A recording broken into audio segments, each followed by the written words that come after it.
네,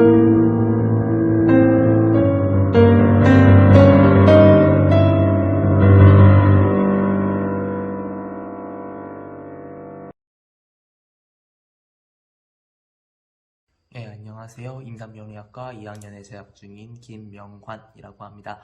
대구 지하철 화재 참사, 화성 8차 연쇄살인 사건, 오제이 심슨 살인 사건, 영상에 나온 세 가지 사건들의 이름인데요. 세 가지 사건의 공통점이 무엇인지 아십니까? 세상을 뒤흔든 세기의 대사건이자 참사.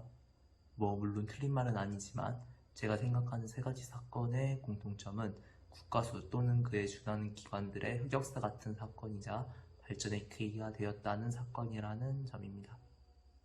먼저 화성 8차 살인사건은 사건 현장 관리 및 증거 수집을 시작으로 당시 시행하고 있었던 수사 기법들과 기술적 한계가 명확하게 드러난 사건 중의 하나로 혈액형과 음모의 형태, 방사능 분석 기법 등 결정적인 증거가 되기 힘들어 최근에는 사장된 기술, 여론에 휩쓸려 결국 진범이 아닌 무고한 사람을 범죄자로 만들어서 32년의 형을 살게 만든 사건이며 국가기관인 국과수와 경찰, 검찰, 사법부까지 실수로 인해 한 사람의 인생을 잃어버리게 만든 사건이고, 오제이 심슨 사건은 미국에서 일어난 살인사건으로 이것도 화성 연쇄살인사건처럼 수사 과정이 정립되지 못하고 사건 현장을 보존하지 못한 채 기껏 채취한 용의자인 오제이 심슨의 혈액을 취급할 시 10분의 9 이상이 DNA 대조 과정 중 사라지거나 증거품을 가지고 돌아간 채 하루 이상 방치하고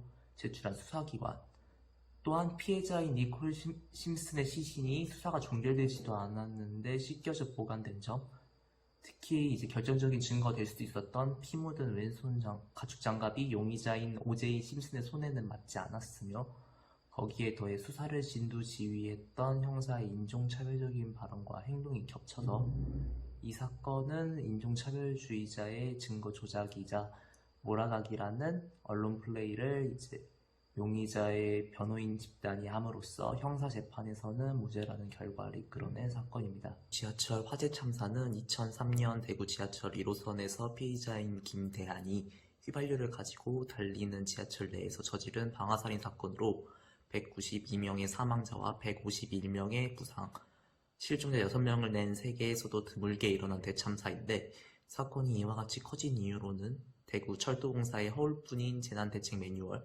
연소성을 지닌 지하철의 내부 시설, 초기 진압 실패, 열차를 버리고 먼저 탈출한 기관사, 비상시 대피 요령이 전무했던 당시 열차 등이 있었습니다.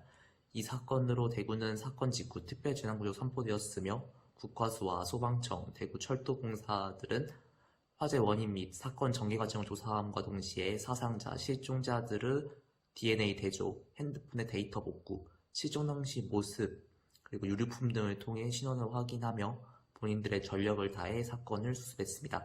이 과정에서 대형 참사의 프로토콜이 정립되고 새로운 정책과 인프라를 만들어내는 슬픈 순기능도 있었습니다.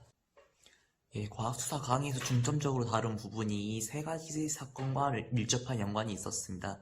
대구 지하철 화재 참사는 화재 사건 시 국가수의 역할과 수행해야 하는 업무를 당시 일선에서 처리하신 교수님께 들을 수 있었고, 화성 연쇄살인 사건은 국과수가 되짚어야 할 실수와 반성해야 할 점, 개선할 점을 배웠습니다. 오제이 심슨 사건에서는 현장 보존과 증거관리 프로토콜의 중요성 등 피와 살이 되는 내용이었기 때문에 이 세 가지를 다뤘습니다. 네, 도움이 많이 되었습니다. 전 국과수 연구원을 꿈꾸고 있는데 특정 중요 사건에 대한 내막과 정확히 어떤 업무를 수행하는지, 어떤 식으로 진행되는지는 잘 알고 있지 않았습니다. 강의를 들으면서 제 진로를 명확하게 설정하고 보다 깊은 내용을 배우게 되는 값진 계기가 되었습니다. 과학수사에 관심이 있는 모든 학생들에게 이렇게 말씀드리고 싶습니다. 우리가 알아야 범인을 찾을 수 있고, 우리가 찾아내야 억울한 피해자들의 한을 풀어드릴 수 있으니까 힘든 여정이겠지만 이 강의가 여러분들의 작은 한 걸음이 될 거라고 확신할 수 있습니다. 힘내시고 원하는 걸 여기서 얻어가셨으면 좋겠습니다. 이상입니다. 부족한 영상이었지만 봐주셔서 감사합니다.